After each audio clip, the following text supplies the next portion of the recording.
¿Alguna vez te has preguntado por qué, a pesar de tus oraciones y tu fe, ciertas cosas en tu casa parecen estar en tu contra? La Biblia nos advierte claramente: no traigas cosa abominable a tu casa para que no seas anatema como ella. Deuteronomio 7:26. Esta advertencia no es simbólica, es una realidad espiritual. Hay objetos que, sin que lo sepas, abren puertas al enemigo en tu hogar. Satanás no siempre ataca con fuerza visible. Muchas veces se infiltra silenciosamente a través de lo que toleramos o ignoramos. Hoy profundizaremos en este tema crucial para mostrarte cómo ciertos objetos pueden ser portales de destrucción espiritual en tu vida. Te ayudaremos a identificar qué elementos debes eliminar para restaurar la paz y la presencia de Dios en tu casa. ¿Estás listo para entender lo que Dios tiene reservado para ti y cerrar definitivamente las puertas al enemigo? Desde tiempos antiguos, Satanás ha utilizado objetos físicos como herramientas para infiltrar la vida de los creyentes. Lo que a simple vista parece un adorno, un símbolo cultural o un recuerdo de viaje puede esconder un propósito oscuro. Abrir una puerta espiritual que afecta directamente el ambiente de tu hogar, tu mente, tu descanso y tu conexión con Dios. No se trata de superstición, sino de una verdad espiritual profunda que la Biblia ha revelado desde el principio. Génesis 3 nos muestra cómo, en un simple fruto, se escondía toda una estrategia de engaño. Lo visible parecía inofensivo, lo invisible traía la muerte. Así actúa el enemigo, con sutileza, con camuflaje, con lo que parece normal. El problema es que muchas veces ignoramos las implicancias espirituales de lo que permitimos entrar a nuestras casas. No discernimos el origen, el propósito o la carga espiritual que puede contener un objeto. Deuteronomio 7:26 es claro cuando dice: no traerás cosa abominable a tu casa para que no seas anatema como ella. La aborrecerás y la abominarás del todo, porque es anatema. Esta advertencia no está ahí como un consejo opcional, sino como una directiva de protección. Dios sabe que ciertos elementos no solo contaminan físicamente, sino que espiritualmente marcan el territorio. Lo que está dentro de tu casa habla del señorío que ejerces. O Dios habita allí con su presencia, o el enemigo toma lugar a través del permiso que sin darte cuenta le diste. Algunos creyentes oran por paz y protección, pero al mismo tiempo conviven con objetos que contradicen esa oración. Lo curioso es que muchas de estas cosas no llegan por casualidad. En muchos casos son elegidas con entusiasmo, incluso con afecto. Amuletos, decoraciones exóticas, máscaras tribales, figuras de deidades extranjeras, piedras energéticas, atrapasueños, signos del zodiaco, velas consagradas en rituales de otras creencias, cartas de tarot usadas como decoración. Todo esto ha sido normalizado en muchas casas, incluso cristianas. Pero lo que parece decoración es en realidad una estrategia cuidadosamente diseñada por Satanás para plantar confusión, malestar, ilegalidad espiritual en hogares donde debería reinar la luz. El enemigo no necesita gritar para actuar, le basta con que no discierna. La Biblia dice en 2 Corintios 11:14 que Satanás se disfraza como ángel de luz, lo que significa que muchas de sus tácticas no se presentan con apariencia demoníaca, sino con envoltorios culturales, místicos, espirituales o estéticos. Mientras más atractiva es la fachada, más efectiva es la trampa. Así como Eva fue seducida por lo agradable a los ojos del fruto, hoy muchos caen por lo agradable a los ojos de una escultura de un símbolo o de una supuesta pieza de arte que en lo espiritual funciona como un ídolo encubierto. No olvidemos que el primer mandamiento en Éxodo 20, 3, 4 fue este: no tendrás dioses ajenos delante de mí, no te harás imagen ni ninguna semejanza de lo que esté arriba en el cielo, ni abajo en la tierra. Cuando Dios prohíbe las imágenes, no es por estética, es por santidad. Recuerdo el caso de una mujer cristiana que comenzó a experimentar insomnio, ansiedad repentina y un extraño malestar cada vez que intentaba orar en su casa. Durante meses buscó ayuda, se sometió a liberaciones, ayunó, pero nada cambiaba. Hasta que un día una hermana en la fe visitó su casa y vio una figura en su sala. Era una escultura de una divinidad hindú traída como recuerdo de un viaje. Aparentemente era solo arte, pero en el espíritu era un trono levantado en honor a otro Dios. Cuando entendió esto, la removió, la destruyó y oró, consagrando nuevamente su casa al Señor. A partir de ese momento la paz volvió. Lo que ni los medicamentos ni la consejería espiritual pudieron resolver, se solucionó al cerrar una puerta que el enemigo había mantenido abierta por medio de un objeto. Este tipo de situaciones no son raras. La Biblia está llena de ejemplos donde los objetos fueron vehículos de bendición o de maldición. En Josué 7, por ejemplo, encontramos la historia de Acán, un hombre del pueblo de Dios que desobedeció al tomar objetos prohibidos del enemigo. En apariencia eran cosas de valor, un manto, plata, oro, pero en realidad eran anatema. Ese acto no solo afectó su vida, sino a toda la comunidad. El pueblo fue derrotado en batalla y Dios dijo: Israel ha pecado, tomaron del anatema y también hurtaron, mintieron y aún lo guardaron entre sus enseres. Josué 7:11. Observa esa última parte. Lo guardaron entre sus enseres. Lo escondido en casa trajo derrota al pueblo. El pecado no declarado, el objeto no consagrado, el detalle ignorado, fue la raíz de la tragedia. ¿Y cuántas veces sucede lo mismo hoy? Guardamos cosas porque son bonitas, porque fueron regalos, porque tienen valor sentimental o económico, pero no discernimos si tienen valor espiritual. Satanás no necesita que le abras la puerta con una invitación. Le basta con que la dejes entreabierta. Y muchos lo hacen cuando permiten en sus casas objetos vinculados con religiones falsas, prácticas de brujería, chamanismo, adivinación, espiritismo o cualquier forma de misticismo no alineado con la palabra de Dios. No importa cuán pequeño sea el objeto, si fue creado o consagrado en rebeldía a Dios, lleva una atmósfera espiritual que tarde o temprano manifestará su efecto. En Hechos 19:19 se nos cuenta que cuando los nuevos creyentes de Éfeso comenzaron a seguir al Señor, muchos de los que habían practicado la magia trajeron los libros y los quemaron delante de todos. Y hecha la cuenta de su precio, hallaron que eran 50,000 piezas de plata.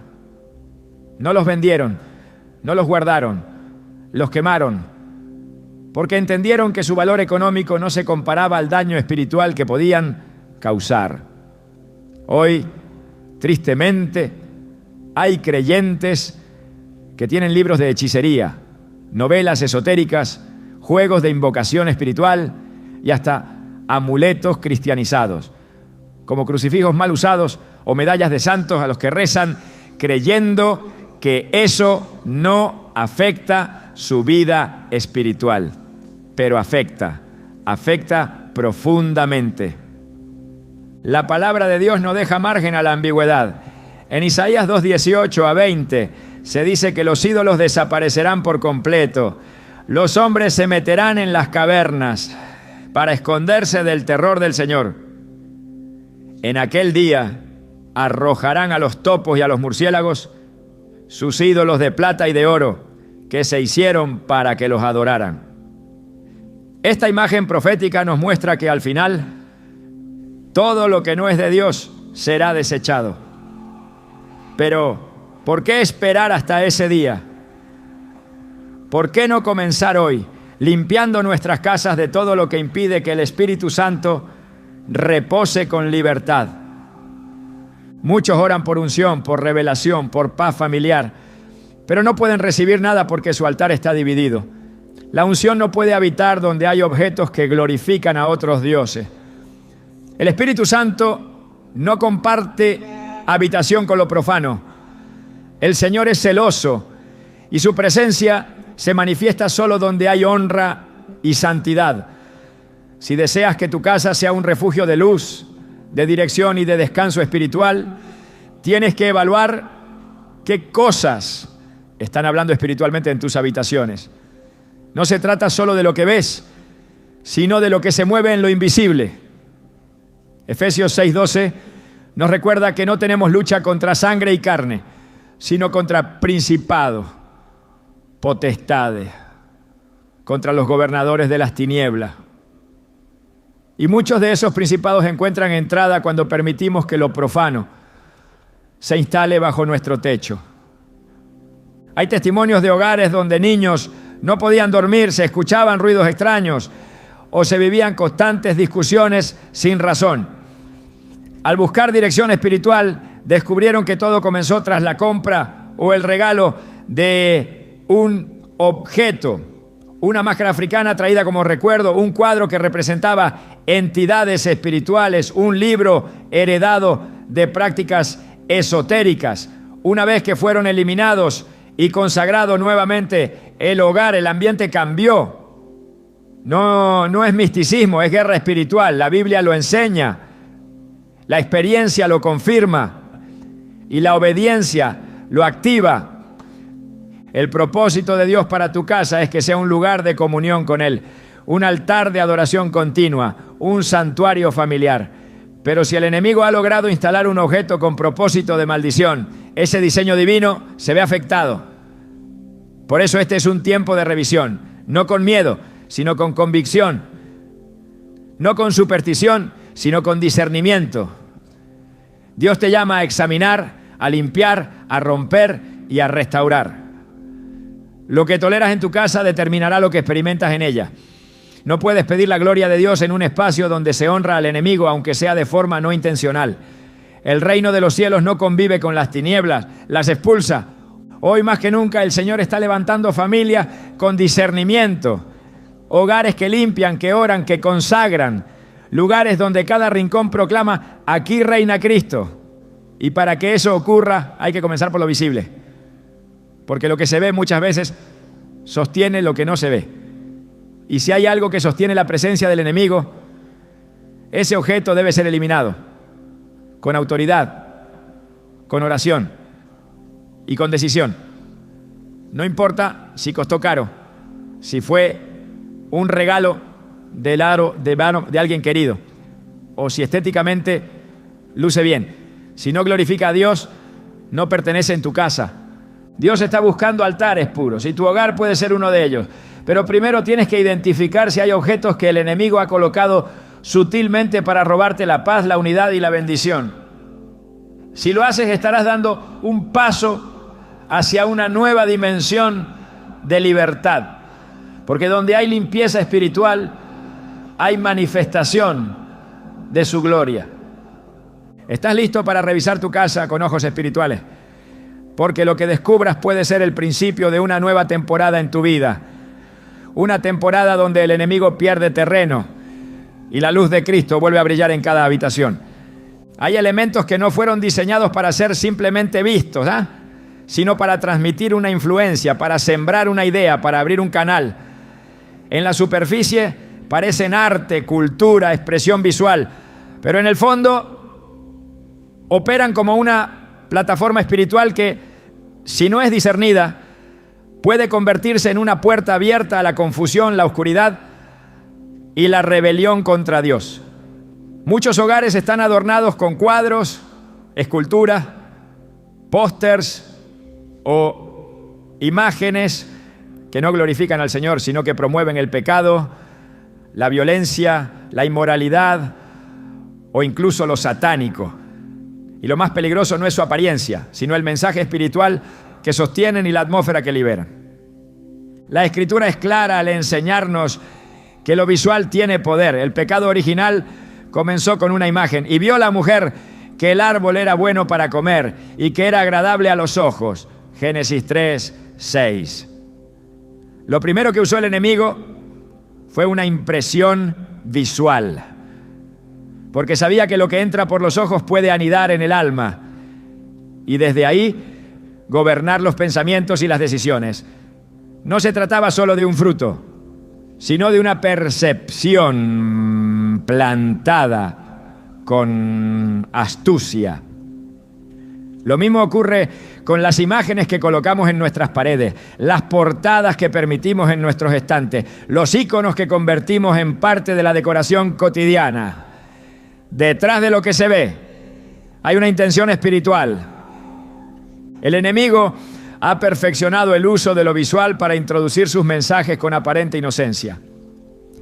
Lo que muchas veces es defendido como una expresión artística, en realidad es un mensaje encriptado que glorifica la muerte, la violencia, la sexualidad desordenada, el orgullo, la vanidad, el terror, el caos o la idolatría. El arte no es neutral, la estética no está desligada del espíritu. En Éxodo 32, cuando el pueblo se cansó de esperar a Moisés, construyeron un becerro de oro y dijeron: este es tu Dios, oh Israel, que te sacó de la tierra de Egipto. No necesitaban un ídolo funcional, necesitaban una imagen que reemplazara la presencia de Dios. Cuando el hombre deja de mirar a Dios, siempre busca llenar ese vacío con una imagen creada por él mismo. Así nacen los ídolos, no solo como estatuas, sino como conceptos visuales que toman el lugar de lo eterno. La mente humana está diseñada para responder a lo que ve.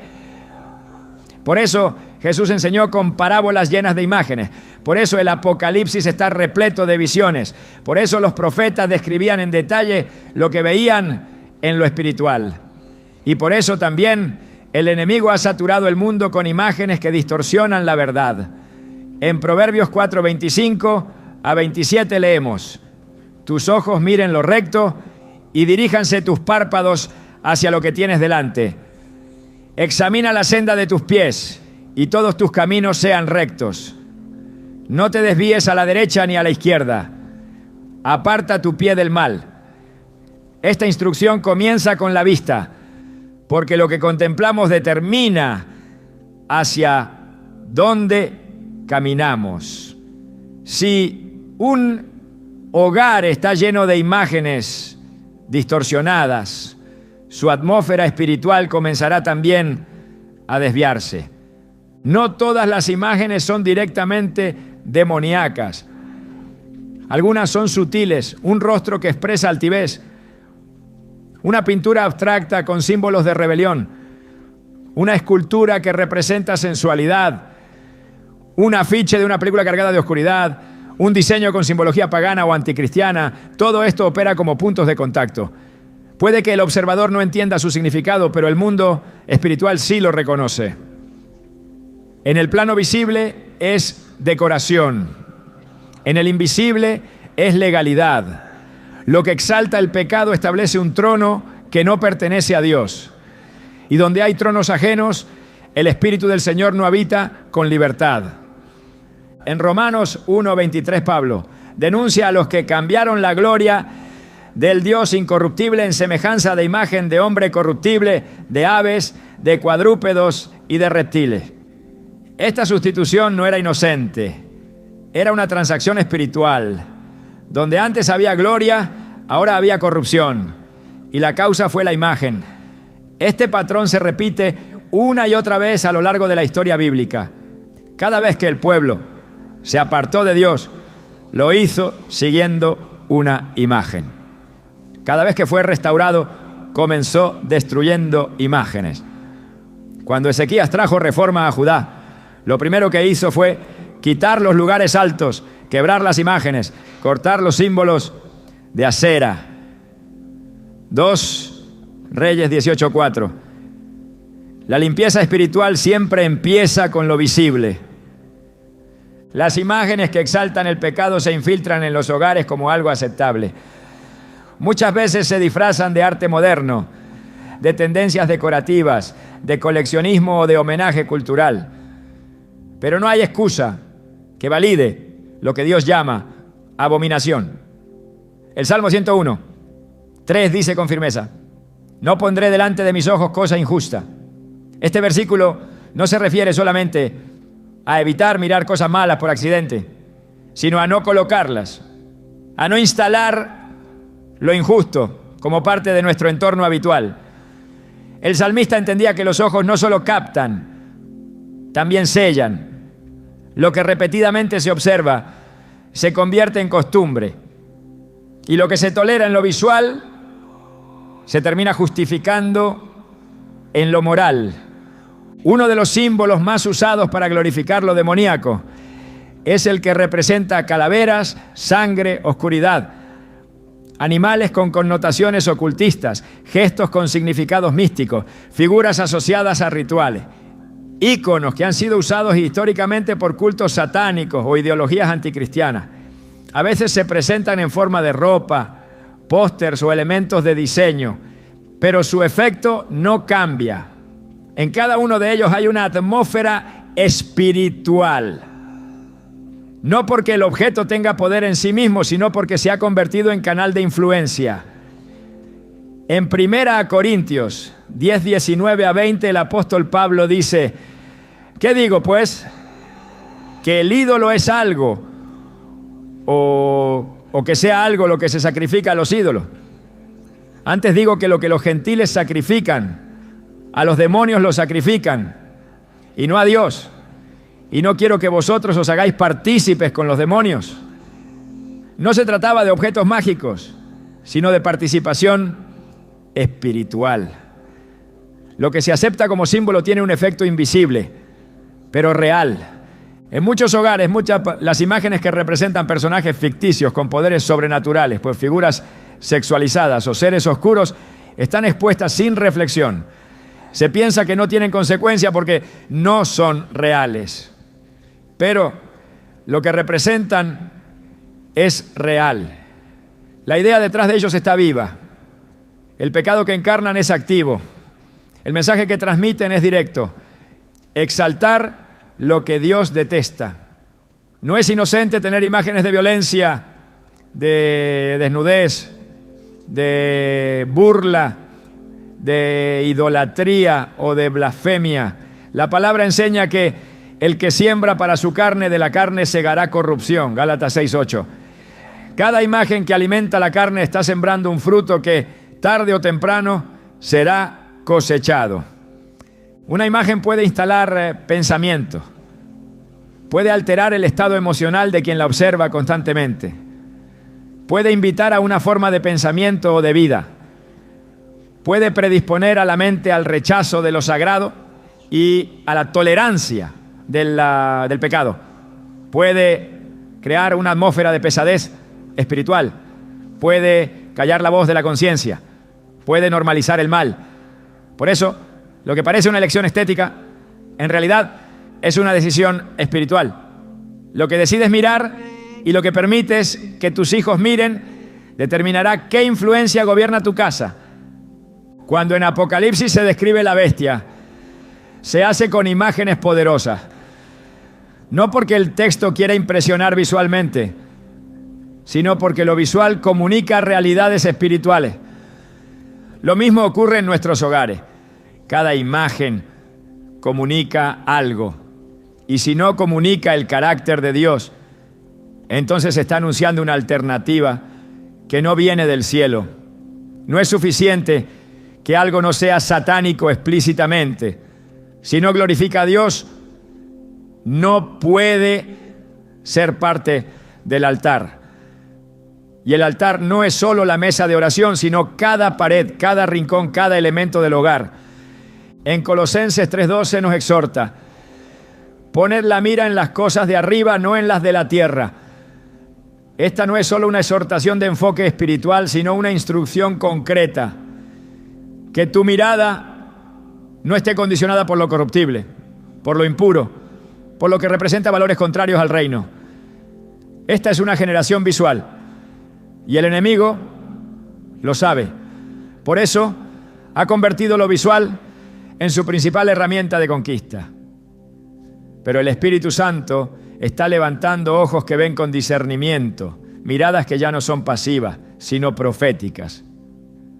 Hogares que filtran lo que entra no solo por lo que gusta, sino por lo que edifica. Toda imagen tiene una voz. Puede hablar de paz o de miedo, de honra o de burla, de pureza o de perversión, de luz o de tiniebla. Y esa voz no se apaga mientras la imagen esté presente. Si hay cuadros que gritan rebeldía, esculturas que susurran idolatría, afiches que proclaman pecado, no es posible edificar una atmósfera de adoración verdadera. En Juan 4:24 Jesús dijo: Dios es espíritu, y los que le adoran en espíritu y en verdad es necesario que adoren. La adoración en verdad no coexiste con lo falso. No se sostiene sobre imágenes que exaltan lo opuesto a Dios. El hogar no es solo un espacio físico, es un altar viviente. Y el altar no puede tener mezcla. Las imágenes que lo contaminan deben ser removidas con decisión y sin excusa. Lo que exalta el pecado, aunque lo haga con estética, aunque lo haga con creatividad, aunque lo haga con popularidad, sigue siendo una plataforma del enemigo. Y donde se le permite una plataforma, él edifica un argumento. Y donde hay argumento se construye fortaleza. Y donde hay fortaleza hay opresión. Todo comienza con una imagen. Por eso, hoy es el tiempo de examinar con ojos nuevos. No con los ojos del gusto personal, del valor económico o del aprecio cultural, sino con los ojos del Espíritu. ¿Qué mensaje traen esas imágenes que has colgado en tu casa? ¿Qué atmósfera crean? ¿Qué estás enseñando a través de ellas? ¿Qué puerta están abriendo? La respuesta a estas preguntas no solo te dará entendimiento, sino autoridad. Porque cuando eliminas lo que no pertenece al reino, estás estableciendo un nuevo gobierno espiritual en tu hogar. Un gobierno donde el pecado no tiene representación, donde la oscuridad no tiene imagen y donde solo Cristo es exaltado. Hay objetos que no llegan por elección, sino por entrega. Vienen como obsequios, como gestos de afecto, como detalles aparentemente inofensivos que cruzan el umbral de la puerta con una sonrisa, pero cargan en su interior una intención invisible. En el mundo espiritual, no todo lo que se recibe fue enviado con bendición. El enemigo no siempre se manifiesta como opresor. Muchas veces se disfraza de dador. La palabra nos enseña que existen transferencias espirituales ocultas detrás de lo material. Y una de las formas más sutiles en que Satanás infiltra hogares consagrados es a través de objetos contaminados por el pecado, la maldición o el ocultismo, disfrazados de regalos. La Biblia ofrece múltiples ejemplos donde lo que se recibe físicamente desencadena consecuencias espirituales profundas. En Josué 7, Acán toma objetos del anatema, entre ellos un manto babilónico y plata, y los oculta dentro de su tienda. No eran posesiones propias, eran bienes tomados del enemigo, apartados para destrucción, y al introducirlos en su hogar, no solo trajo juicio sobre sí mismo, sino sobre toda la comunidad. El juicio de Dios se manifestó no porque el objeto tuviera poder por sí mismo, sino porque su procedencia lo convertía en una abominación delante del Señor. Lo que había sido maldecido no podía coexistir con lo que había sido consagrado. Este principio no ha cambiado. Hay objetos que, aunque bellamente envueltos, traen consigo una carga espiritual destructiva. La procedencia de algo no se borra con su apariencia. Y el propósito con el cual fue entregado puede contaminar el ambiente del lugar donde se recibe. Muchos creyentes oran por liberación, por restauración familiar o por descanso espiritual, pero al mismo tiempo conservan cosas regaladas que no fueron enviadas con amor, sino con resentimiento, manipulación, envidia o incluso con una intención maligna deliberada. No todo regalo es muestra de afecto. Algunos son semillas de discordia, de enfermedad, de división, de confusión, sembradas silenciosamente y aceptadas ingenuamente. En el libro de Hechos 8 aparece Simón, un hombre que al ver el poder del Espíritu Santo ofreció dinero a los apóstoles para recibir el mismo don. Pedro lo reprende con palabras tajantes. Tu dinero perezca contigo, porque has pensado que el don de Dios se obtiene con dinero. Hechos 8:20. Lo que Simón ofrecía no era un simple pago, era una transferencia espiritual contaminada. Su motivación no era pura, y el apóstol, discerniendo el corazón detrás del obsequio, rechazó no solo la oferta, sino también el vínculo que ella intentaba establecer. Aquí queda revelado un principio. No se recibe nada cuyo origen no esté alineado con el Espíritu de Dios, sin importar su forma o su valor. Hay quienes al recibir un objeto también están recibiendo una atadura, porque detrás de algunos regalos hay pactos. Lo que fue ofrecido en un altar equivocado, al ser aceptado, introduce en la vida del receptor los efectos de ese altar. No es casualidad que en muchas culturas y prácticas ocultistas se consagren objetos para ser entregados. Se les asigna un propósito espiritual, se ora sobre ellos, se declara algo específico y luego se envían con la apariencia de un gesto común. El receptor, al no discernir el origen o la intención, lo acepta, lo guarda y sin saberlo permite una legalidad que afecta su atmósfera, su salud emocional, su economía, sus relaciones o su vida espiritual, ¿no? El enemigo conoce bien la naturaleza simbólica de los objetos. Sabe que muchas veces los seres humanos establecen vínculos emocionales con lo que reciben, especialmente cuando viene de personas significativas. Y por eso utiliza esos vínculos como canales para establecer influencia. En 2 Corintios 2:11 se nos advierte que no ignoremos las maquinaciones de Satanás. No se trata de vivir con paranoia, sino con discernimiento. No todo debe ser recibido, y mucho menos debe ser guardado sin oración, sin confirmación espiritual, sin alineación con la palabra. La presencia del Espíritu Santo en un hogar exige pureza, no solo en los actos, sino también en las posesiones. Es necesario entender que lo que llega a tus manos también entra en tu atmósfera, y tu atmósfera determina tu sensibilidad espiritual. Cuando conservas algo que fue enviado con malicia, con intención de control, con resentimiento, con cariño o con carga espiritual ajena al reino de Dios, estás aceptando no solo un objeto, sino también una influencia. A veces el resultado no es inmediato, pero con el tiempo comienzan a manifestarse señales: pérdida de paz, incomodidad sin causa, discusiones frecuentes, pesadillas, opresión emocional, dificultad para orar. El Espíritu Santo no es indiferente a lo que habita en tu entorno. Él se mueve donde hay santidad, y donde hay mezcla, se limita. En el Antiguo Testamento, cuando el arca del pacto fue capturada por los filisteos y llevada al templo de Dagón, el ídolo cayó postrado delante de ella. 1 Samuel 5. En la presencia de lo sagrado, lo profano no se mantiene de pie. Pero la enseñanza más profunda de este pasaje no está solo en la caída de Dagón, sino en la reacción del pueblo. En lugar de rendirse ante el Dios verdadero, decidieron devolver el arca. Rechazaron lo que traía gloria, porque su ambiente estaba contaminado. No todo espacio está preparado para recibir la presencia de Dios, porque lo que alberga en su interior contradice la naturaleza del Espíritu. Lo mismo ocurre con los hogares que conservan objetos cuya esencia contradice la pureza del altar. En muchos casos, los objetos malintencionados no llevan una marca visible, no tienen una señal externa que los identifique como peligrosos, pero espiritualmente están cargados.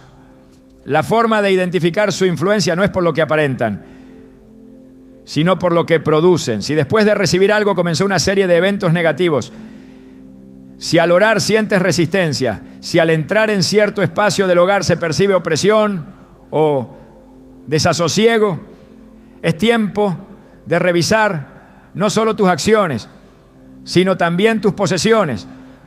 La Biblia no dice que el diablo destruirá con estruendo, dice que es sutil, que anda como león rugiente buscando a quien devorar. 1 Pedro 5:8. Y muchas veces su estrategia comienza con una caja de regalo. Los objetos enviados con intención perversa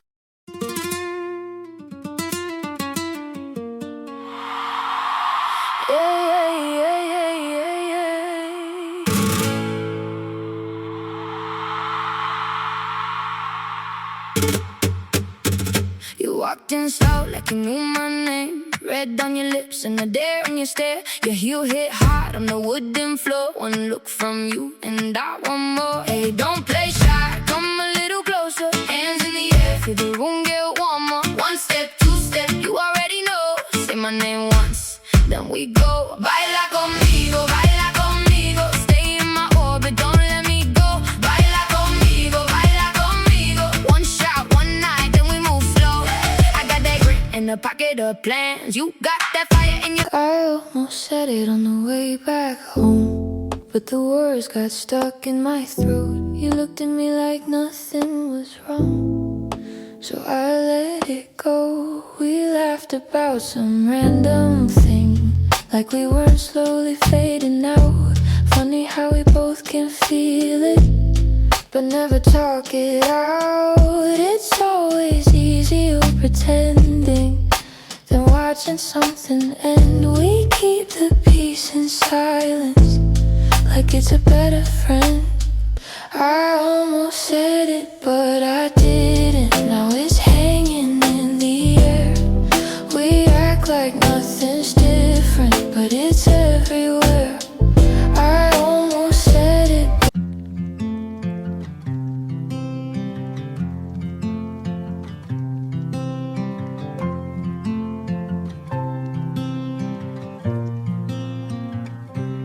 They said I'd break in heavy weather, bend too far and lose my shape. Carried storms I couldn't measure, wore the damage on my face. Tried to hide the cracks and fractures, like they made me less than whole.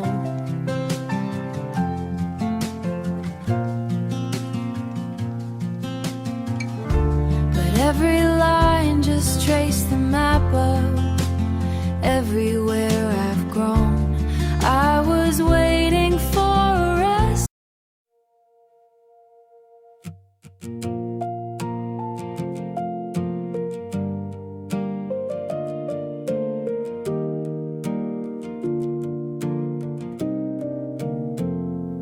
We stopped finishing our sentences, left them hanging in the air. Used to talk till morning came, now there's nothing there. We kept trying out a habit, not because it felt the same. Two good hearts just slowly walking out of place. No explosions, no blame to assign, just a quiet change over time.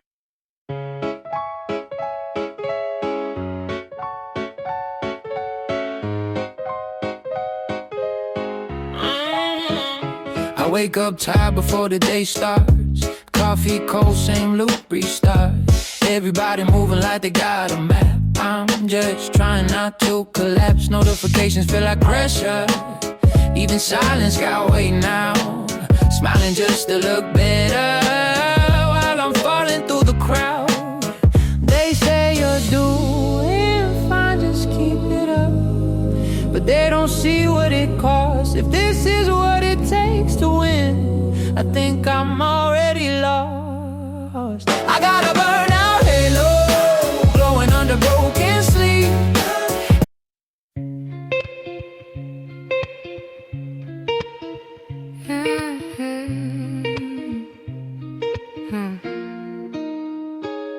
I walk these streets like they remember me. Neon signs blinking out my history. Same old cafe, same empty seat, but nothing here feels like it knows me. Phone in my hand, but I don't call back. Voices fade in the train track crack. Everybody's moving too fast. I'm stuck in a place I can't outlast it. Every corner feels like deja vu, like I've been lost here way too long.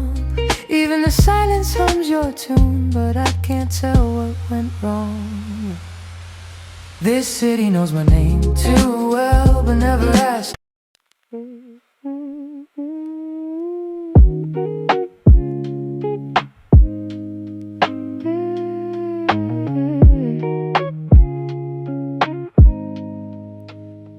I was broke with a dream in the ballroom.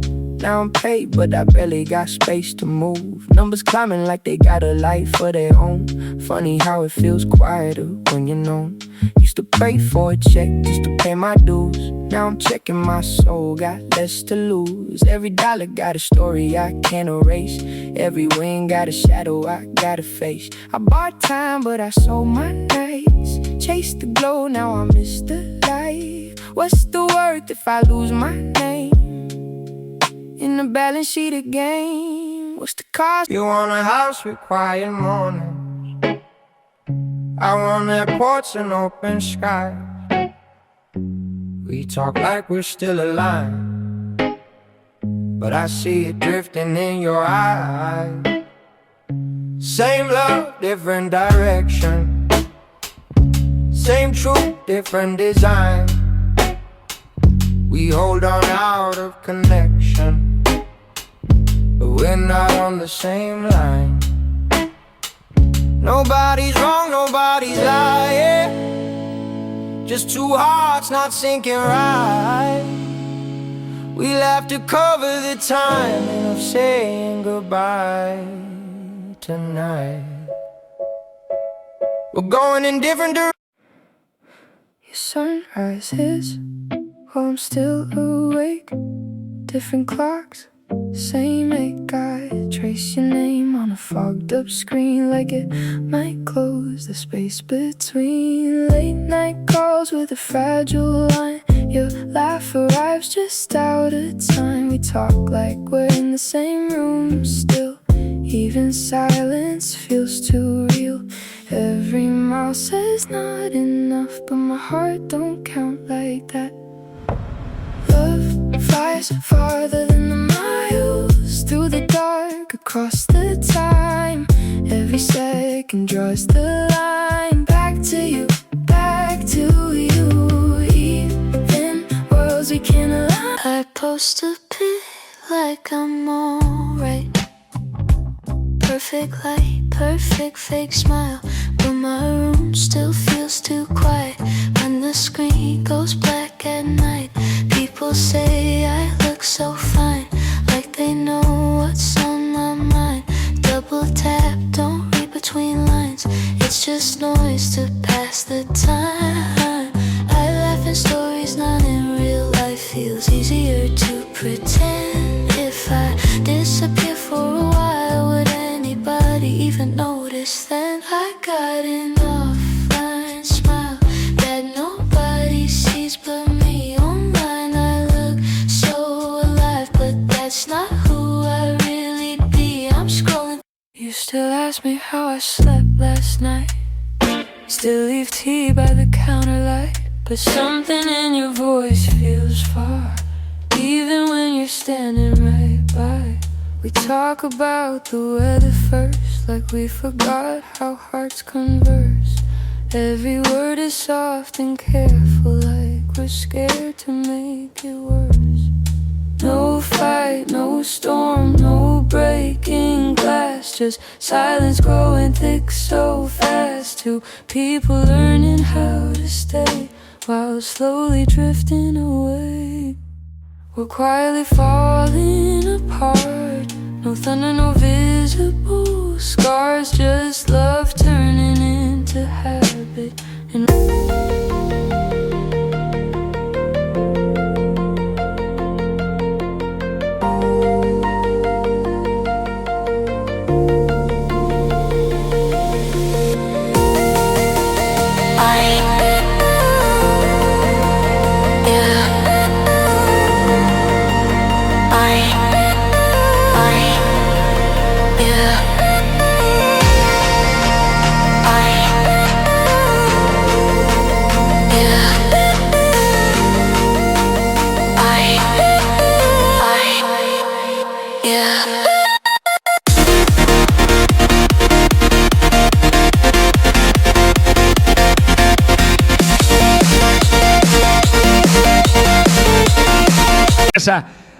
pueden funcionar como puntos de contacto.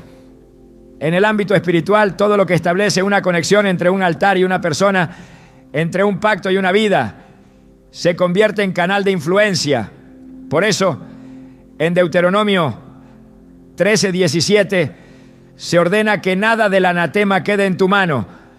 No se pegará nada del anatema a tu mano, para que Jehová se aparte del ardor de su ira. El mandato no es guardar, ni analizar, ni negociar con lo contaminado. Es eliminarlo. Porque mientras esté presente, hay oposición divina. Y cuando hay oposición divina, no hay avance espiritual. Los regalos que fueron consagrados en ambientes de idolatría, en prácticas esotéricas, en cultos falsos, o bajo motivaciones de venganza o manipulación, no pueden ser integrados a una casa de adoración. El error no está solo en recibirlos, sino en darles espacio. Cada objeto tiene un lugar, y ese lugar también tiene voz. Si está sobre el altar, habla. Si está en la entrada, custodia. Si está en el dormitorio, afecta el descanso. Si está en la sala, determina el ambiente. Lo que fue enviado con maldición debe ser destruido. Lo que fue entregado con pecado debe ser desechado. No se puede construir un altar limpio sobre cimientos contaminados. En Apocalipsis 18:4 se escucha una voz que dice: salid de ella, pueblo mío, para que no seáis partícipes de sus pecados, ni recibáis parte de sus plagas. Esta salida no es solo física, también es espiritual. Es una separación radical de todo lo que conecta con lo impuro. Y esa separación comienza por lo que conservamos. No se puede pertenecer al reino y mantener reliquias del enemigo. No se puede servir al Dios Santo y atesorar lo que proviene de lo profano. La santidad no es parcial. La limpieza espiritual no es simbólica. Es total y comienza con obediencia. El discernimiento espiritual es esencial para evaluar los objetos que han llegado a tu casa como regalo. No todo lo que se te entrega debe ser aceptado sin oración. No todo lo que viene de una persona conocida proviene de una intención pura. Hay que examinar no solo el objeto, sino el origen, el propósito, el momento, la atmósfera que lo rodea. El Espíritu Santo da señales, y cuando algo no proviene de Él, lo revela con paz ausente, con incomodidad interna, con un freno invisible. La sensibilidad espiritual no es un lujo, es una necesidad para mantener tu hogar alineado con el cielo. Si el enemigo logró colocar en tu casa un objeto cargado con maldición, fue porque no hubo vigilancia espiritual en el momento de recibirlo. Pero hoy tienes la oportunidad de revertirlo. Lo que fue sembrado en secreto puede ser desarraigado en oración.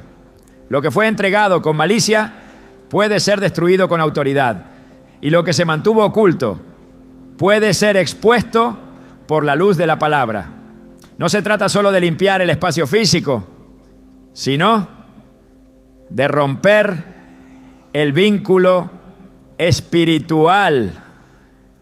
Porque cuando cortas la conexión con lo maldito, restableces la cobertura divina. Dios no habita en lugares de mezcla. Su presencia reposa donde hay entrega total. Por eso, cada objeto en tu casa debe pasar por el filtro de su santidad. Lo que fue regalado con intenciones que no provienen del Espíritu Santo debe ser removido, no por temor, sino por obediencia, no por sospecha, sino por discernimiento.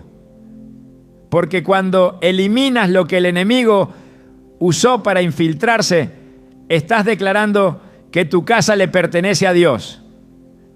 Existen objetos que no solo ocupan espacio en la casa, sino que conservan una conexión espiritual directa con episodios que deberían haber sido cerrados hace tiempo. Son reliquias de etapas pasadas que ya no representan lo que Dios está haciendo en el presente, pero que siguen teniendo presencia como si todavía tuvieran poder. Y en el mundo espiritual, aquello que se mantiene vivo a través de la memoria, del apego y del recuerdo material sigue teniendo influencia. Muchas casas están espiritualmente atadas no por lo que se hace hoy, sino por lo que nunca se terminó de soltar del ayer. Y todo lo que permanece sin ser entregado se convierte en territorio abierto para el enemigo. La palabra de Dios insiste en la separación como un acto necesario para avanzar en santidad. En 2 Corintios 6:17 está escrito: salid de en medio de ellos y apartaos, dice el Señor, y no toquéis lo inmundo y yo os recibiré. Ese llamado no es únicamente hacia relaciones externas o prácticas obvias de pecado, sino también hacia los vínculos internos que se alimentan con lo que decidimos conservar. Un objeto puede convertirse en un símbolo de lo que no se ha renunciado del todo. Una carta, una fotografía, una prenda, un regalo de una relación rota fuera de la voluntad de Dios puede continuar actuando como un punto de unión invisible que contradice la libertad que el Espíritu Santo quiere establecer. Donde hay un símbolo del pasado, hay una voz que habla desde él. Puede ser un susurro sutil, pero interrumpe la paz, bloquea la oración, reabre heridas y obstaculiza la restauración. Dios nos llama a construir sobre ruinas emocionales, ni a mantener como recuerdo lo que fue fuente de pecado. En Isaías 43:18 dice: no os acordéis de las cosas pasadas, ni traigáis a la memoria las cosas antiguas. Esta no es una recomendación de salud emocional, es una instrucción espiritual, porque lo que se recuerda con afecto se conserva con permiso, y lo que se conserva con permiso retiene legalidad. El enemigo no necesita acceso nuevo cuando hay objetos que siguen funcionando como testimonio de antiguas alianzas. La limpieza espiritual no es completa mientras lo que representa el pecado sigue en pie. En el Antiguo Testamento, cuando los reyes fieles a Dios traían reforma al pueblo, destruían no solo los altares a dioses falsos, sino también los objetos asociados con prácticas idólatras. Todo aquello que recordaba la traición debía desaparecer. Porque mientras existiera algo que conectara con la desobediencia, no había restauración plena. En 2 Reyes 23-24 se relata que quitó también Josías los encantadores, adivinos, ídolos y todas las abominaciones que se veían en la tierra de Judá. No los guardó en cajas, no los trasladó a depósitos, los eliminó, porque entendía que no se puede edificar un altar limpio con piedras contaminadas. Las reliquias del pecado, aunque no estén activas en lo visible, continúan proyectando su sombra si no han sido cortadas en lo invisible. Es imposible caminar en libertad mientras se convive con señales físicas del cautiverio anterior. No se puede declarar sanidad emocional y mantener escondido en un cajón un anillo que marcó una relación fuera del propósito de Dios. No se puede proclamar fidelidad cuando se guarda con ternura un recuerdo de lo que fue fornicación, idolatría emocional o desobediencia al mandato divino. El apego a lo que se vivió fuera de la cobertura de Dios no es memoria, es resistencia espiritual a la transformación. Dios no llama a negar el pasado, pero sí exige que se cierre. Y el cierre no es real mientras haya objetos que lo sostengan. El dolor que no se entrega al Señor se convierte en una raíz. Y esa raíz, si se nutre de recuerdos materiales, impide la sanidad completa. Hebreos 12, 1 exhorta: despojémonos de todo peso y del pecado que nos asedia y corramos con paciencia la carrera que tenemos por delante. La carrera espiritual requiere ligereza. No se puede avanzar mientras se arrastran objetos que cargan peso espiritual. No es el objeto por fuera, es la carga que representa por dentro. En muchos casos, lo que se conserva no se mantiene por nostalgia, sino por temor. El alma se aferra a lo que conoce, incluso cuando eso fue motivo de dolor. El enemigo usa ese apego como una herramienta de esclavitud emocional. Lo que no se suelta por amor propio se convierte en una atadura disfrazada de recuerdo. Pero Cristo vino a romper cadenas, no a tolerar ataduras elegantes. La libertad espiritual requiere decisiones concretas, actos visibles que acompañen el arrepentimiento interior. En Lucas 19:8, Zaqueo declara: he aquí, Señor, la mitad de mis bienes doy a los pobres, y si en algo he defraudado a alguno, se lo devuelvo cuadruplicado. Su arrepentimiento se manifestó en acción. Lo que fue manchado fue limpiado con restitución. Lo que estaba mal adquirido fue desechado. No guardó reliquias de su pecado porque entendió que la transformación requiere evidencia. Cada objeto asociado a un pecado pasado es un recordatorio espiritual que permanece activo mientras no se elimine. El enemigo sabe que el recuerdo es suficiente para desestabilizar el avance y lo utiliza como una cuerda atada al alma. La sanidad no puede completarse donde el alma sigue mirando atrás. Y la presencia de Dios no se manifiesta con plenitud en un altar dividido entre la adoración actual y los ecos de relaciones o decisiones anteriores que no fueron alineadas con su voluntad.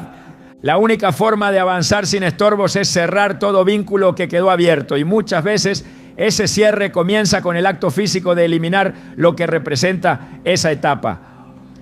Lo que permanece guardado como si todavía tuviera valor sentimental se convierte en una contradicción espiritual. Dios no puede construir lo nuevo sobre una base emocional contaminada. La limpieza del altar comienza con una renuncia total, y lo que no se suelta sigue hablando. No importa cuán pequeña sea la reliquia, su presencia es una declaración silenciosa de que hay algo que no ha sido entregado por completo. Y donde hay reserva, hay espacio para la interferencia del enemigo. Hay elementos que no necesitan apariencia oscura ni símbolos evidentes para convertirse en herramientas del enemigo dentro del hogar. Basta con que ocupen el lugar que solo Dios debería tener. La tecnología y el entretenimiento, cuando no son gobernados por la dirección del Espíritu Santo, se convierten en canales sutiles de contaminación espiritual. Lo que fue creado para facilitar la vida puede fácilmente convertirse en una fuente constante de desviación, distracción y pecado. No se trata de los dispositivos en sí, sino del contenido que transmiten, del tiempo que consumen, de los hábitos que forman y de la atmósfera espiritual que instauran en el corazón de la casa. La Biblia enseña que el hombre fue creado para habitar en la presencia de Dios, para adorar sin interrupciones y vivir en comunión continua con su Creador. Todo lo que interrumpe esa comunión debe ser evaluado con rigor. En Efesios 5, 15 a 16 se exhorta: mirad pues con diligencia cómo andéis, no como necios, sino como sabios, aprovechando bien el tiempo, porque los días son malos. El uso de la tecnología y del entretenimiento revela la condición espiritual del corazón. Lo que ocupa la mayoría de nuestro tiempo revela cuál es el trono que está siendo levantado en nuestro interior. Y si lo que se consume mediante una pantalla aleja de la palabra, debilita el deseo de orar o entorpece la sensibilidad al espíritu, entonces se ha convertido en una herramienta de manipulación espiritual disfrazada de normalidad. En muchos hogares los dispositivos electrónicos han dejado de ser herramientas para convertirse en altares alternos. Se les dedica tiempo, atención, emoción y obediencia. Marcan el ritmo del día, establecen el tono del ambiente, determinan cuándo hay silencio, cuándo hay ruido, cuándo se habla, cuándo se calla. Y cuando un objeto tiene ese nivel de control, ha dejado de ser inofensivo. En Mateo 6:24, Jesús declaró que no se puede servir a dos señores. Esa palabra no aplica solo al dinero. Aplica a todo lo que demanda el corazón, la mente, las emociones y la energía. La adicción a lo visual, a lo digital, al contenido diseñado para entretener, pero no edificar, es una señal de que algo ha usurpado el centro que le corresponde a Dios. Muchos no perciben el peligro porque el enemigo no trabaja siempre con lo grotesco, sino con lo progresivo. Comienza tolerando lo indiferente, luego lo cuestionable, después lo impuro, hasta que lo destructivo se convierte en costumbre. Una serie, una música, un videojuego, una red social, un canal de contenido aparentemente trivial puede volverse una corriente invisible que arrastra lentamente hacia un estado de frialdad espiritual. Hebreos 2. Uno advierte que es necesario prestar mucha atención para que no nos deslicemos.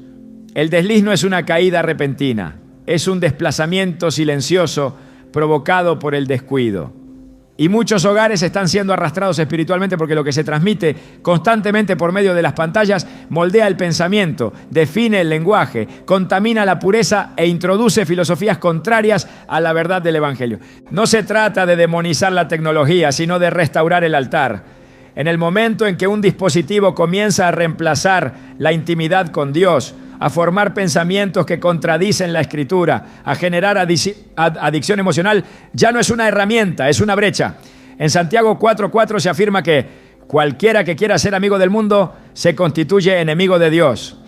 Esa enemistad no siempre se manifiesta con rebelión abierta, sino con conformidad silenciosa.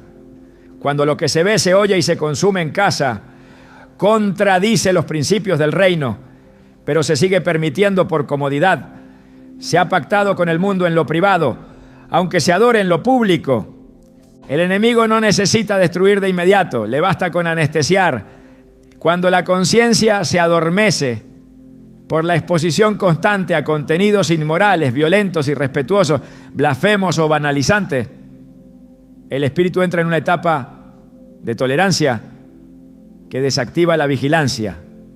La palabra dice que debemos estar sobrios y velar, 1 Pedro 5:8. Pero no se puede velar cuando los sentidos han sido saturados con estímulos que desvían del propósito. Y no se puede estar sobrio cuando el entretenimiento ha tomado el lugar de la edificación. La atmósfera espiritual del hogar está directamente relacionada con lo que se permite o se promueve en sus pantallas. Lo que se reproduce una y otra vez forma un altar. Si lo que se escucha y se ve glorifica el pecado, entonces el ambiente comienza a impregnarse de un espíritu contrario al de Dios. Romanos 12:2 nos exhorta a no conformarnos a este siglo, sino a transformar nuestra mente.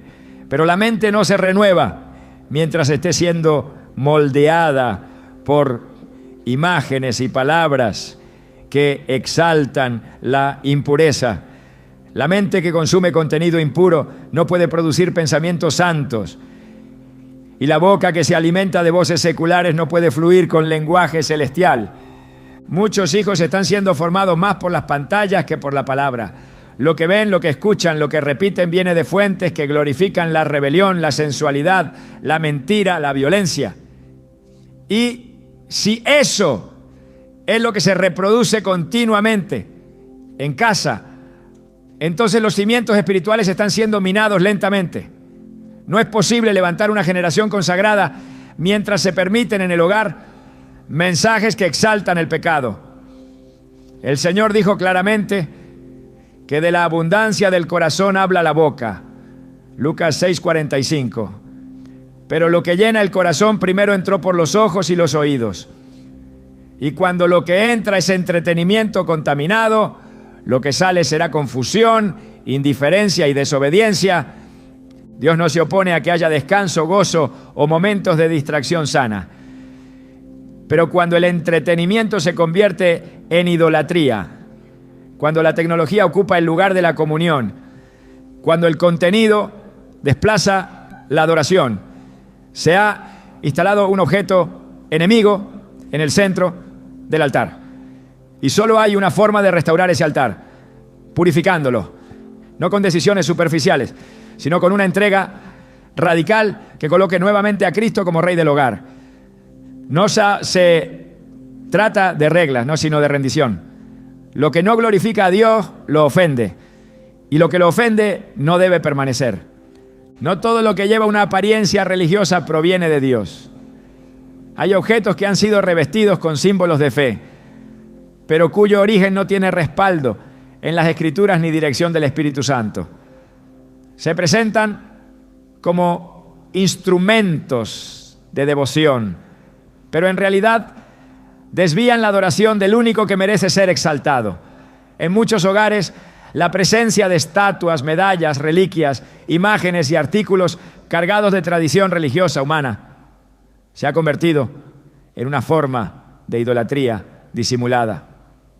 El corazón puede estar convencido de estar honrando a Dios, mientras los objetos establecidos como parte de la rutina espiritual están sirviendo como portales de confusión y puertas abiertas a la actividad del enemigo.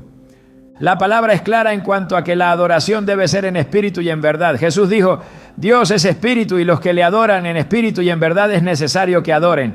Juan 4:24. No habló de ritos, ni de objetos, ni de símbolos materiales como puente hacia Dios. Lo que se necesita no es una forma visible, sino una rendición interna. Sin embargo, durante siglos, el adversario ha infiltrado prácticas religiosas que mezclan lo santo con lo profano. Ídolos con forma de santos, velas encendidas sin dirección del Espíritu, cuadros que representan imágenes humanas que son adoradas como si tuvieran poder divino. Todo eso contradice la esencia del Evangelio. En Éxodo 24:5, Dios estableció un mandato incuestionable: no te harás imagen ni ninguna semejanza de lo que esté arriba en el cielo, ni abajo en la tierra, ni en las aguas debajo de la tierra. No te inclinarás a ellas, ni las honrarás. No hay ambigüedad, no hay margen de reinterpretación.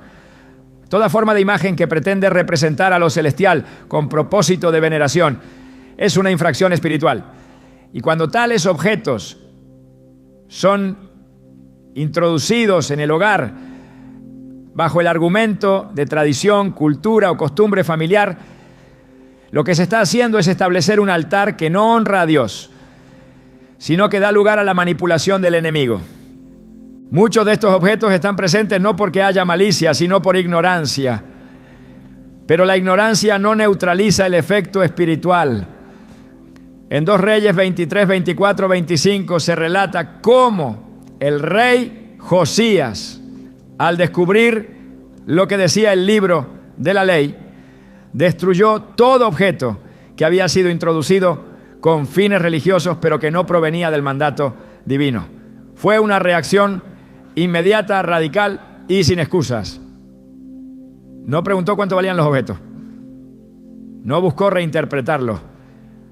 No los guardó por respeto a quienes los habían colocado. Comprendió que donde hay mezcla no puede haber presencia pura. Y si un hogar ha sido destinado para ser morada del Espíritu Santo, no puede contener elementos que representen doctrinas de error. En muchas casas hay crucifijos colgados como si fueran escudos espirituales, pero el verdadero poder no está en una figura de metal o madera, sino en el Cristo resucitado que vive dentro de los que le obedecen. Hay rosarios que se tocan como si fueran amuletos. Hay estampas que se besan como si portaran protección. Hay agua etiquetada como santa, que se usa como si tuviera capacidad espiritual automática. Pero todo eso es símbolo vacío, si no hay una relación real con Dios. Y en algunos casos se convierte en un objeto contrario a la fe, porque desvía la mirada de lo eterno hacia lo visible. Y lo visible, si no está guiado por el Espíritu, es estorbo. El enemigo no necesita que se adore abiertamente al mal para operar, le basta con que se adore a algo que no sea Dios. Esa es la estrategia más antigua, no provocar rechazo a lo verdadero, sino sustituirlo por algo similar, adornado, aceptable, pero sin esencia. En Romanos 1:25 el apóstol Pablo dice que cambiaron la verdad de Dios por la mentira, honrando y dando culto a las criaturas antes que al Creador. No se trata solo de idolatría pagana. También se trata de cualquier práctica devocional que pone la fe en un objeto y no en la obra redentora del Hijo. La idolatría no es solo arrodillarse frente a una estatua, es también depositar la esperanza espiritual en lo que no tiene vida. Cada objeto religioso que no esté alineado con el diseño bíblico tiene un efecto espiritual. Muchos de ellos fueron creados desde ideas sin fundamento escritural, otros incluso desde prácticas sincréticas que mezclan lo cristiano con lo oculto. Aunque estén asociados con iglesias, costumbres populares o figuras conocidas, si no tienen raíz en la verdad revelada, operan como imitaciones. Y las imitaciones no producen vida, sino confusión. En Gálatas 1:6-8.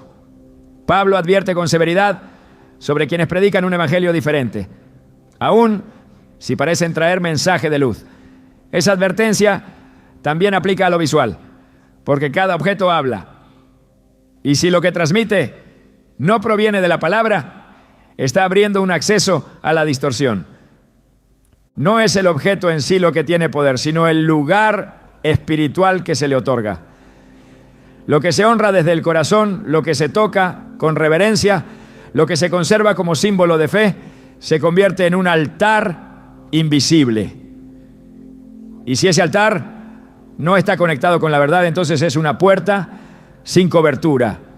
La cobertura no viene por tradición, viene por obediencia, viene por alinear el hogar con los principios del reino, viene por rendir cada cosa que se posee a la inspección del Espíritu.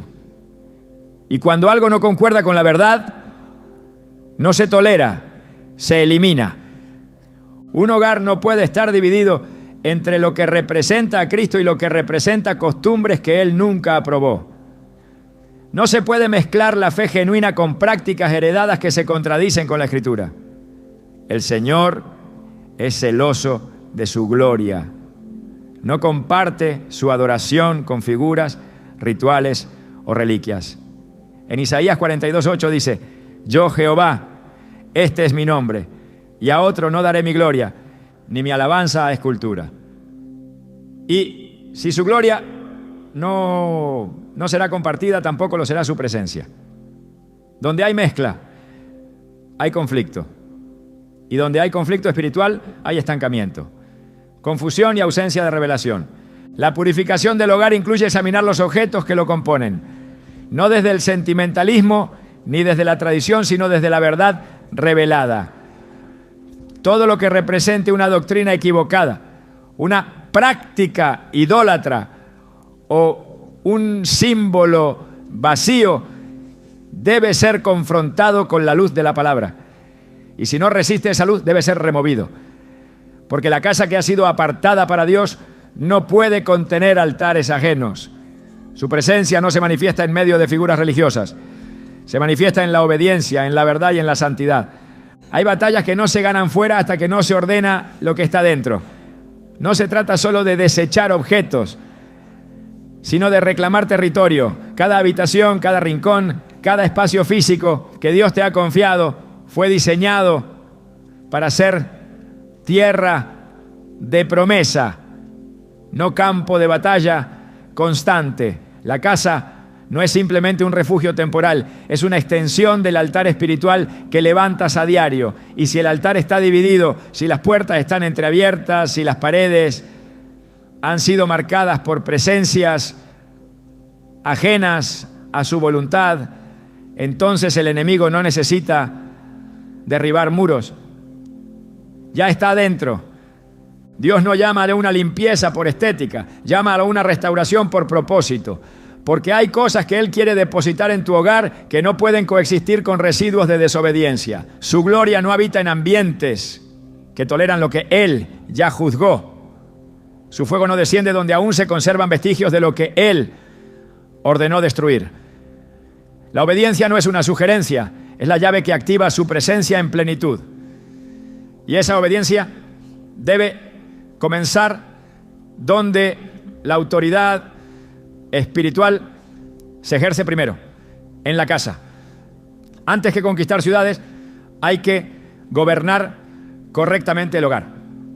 El enemigo sabe que un hogar en orden espiritual es una fortaleza inquebrantable. Por eso su estrategia no es atacar lo visible con violencia, sino infiltrar lo invisible con silencio. Porque si logra alterar la atmósfera del lugar donde habitas, también afectará tu descanso, tu oración, tu discernimiento, tus relaciones, tu ánimo y tu visión. Una casa bajo oscuridad no solo interfiere con el ambiente físico, interrumpe el acceso a revelación, a dirección y a victoria. Por eso Dios no solo limpia, también establece una nueva estructura espiritual. No basta con sacar al enemigo, hay que entronizar a Cristo en cada espacio. La Biblia nos muestra que cuando el arca del pacto fue colocada en el lugar correcto, el pueblo recuperó su identidad. La gloria volvió a fluir, el pueblo cantó, la guerra cambió. No fue el objeto en sí, fue lo que representaba una señal de que Dios reinaba otra vez en medio de ellos. Lo mismo ocurre cuando decides que tu casa ya no será depósito de objetos neutros, sino altar permanente del Espíritu Santo. Allí donde antes había contaminación, ahora habrá manifestación. Donde antes reinaba el caos, ahora se establecerá paz. Y donde antes había confusión, se abrirá un cielo claro de dirección. Porque lo que permite la entrada del enemigo también bloquea la entrada de la bendición. No puedes orar por restauración si en tu entorno hay cosas que siguen representando puertas abiertas al desorden espiritual. No puedes pedir cobertura si tus propios actos invalidan la autoridad del reino. Pero cuando te alineas, cuando haces lo que el Señor te pidió en secreto, cuando limpias el terreno con celo santo y con decisión firme, entonces lo que viene sobre tu casa no será destrucción, será reposo. Y el reposo no es pasividad, es señal de victoria. Porque el alma que vive en orden no necesita gritar para conquistar. Su paz habla más alto que cualquier ruido. Este no es un llamado emocional, es un despertar espiritual. Porque hay casas que serán sanadas, no cuando se ore más fuerte, sino cuando se obedezca más profundo. Hay familias que recuperarán su propósito. No, cuando lleguen más promesas, sino cuando salgan las cosas que no deberían estar. Hay niños que dormirán en paz, no cuando se les imponga manos, sino cuando se cierre la brecha que se abrió por objetos no confrontados. Y habrá hogares que se llenarán de luz, no por cambiar lámparas, sino por remover las sombras que se habían normalizado. El Espíritu Santo no puede ser alojado como un huésped entre ídolos, contaminación, imágenes sin respaldo y entretenimientos que lo ofenden. Él no es invitado, es Señor, y donde es Señor todo lo demás se sujeta. Si algo se resiste, debe salir. Si algo produce división, debe ser destruido. Si algo te roba la paz, debe ser puesto ante el altar. Porque una vez que decides que tu casa será territorio sagrado, no podrás volver atrás. Las puertas que se cierran con santidad no deben abrirse con tolerancia.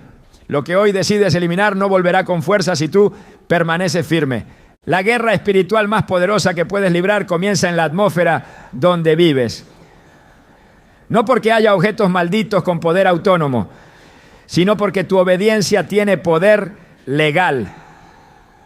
Tu determinación por santificar cada espacio será la señal que el cielo reconocerá para enviar respaldo. No temas deshacerte de lo que Dios te está pidiendo entregar. Nada que Él te pida destruir será necesario para el nuevo capítulo que quiere escribir contigo. Y todo lo que salga abrirá lugar para lo que Él ha reservado. Tu casa no será campo de batalla, será altar de gloria. No será depósito de interferencias, será nido de presencia. No será zona gris, será territorio de luz. Y cuando Él reine en tu casa, verás como todo lo que parecía inmóvil comenzará a fluir. Porque cuando Dios habita, lo que estaba estancado empieza a florecer.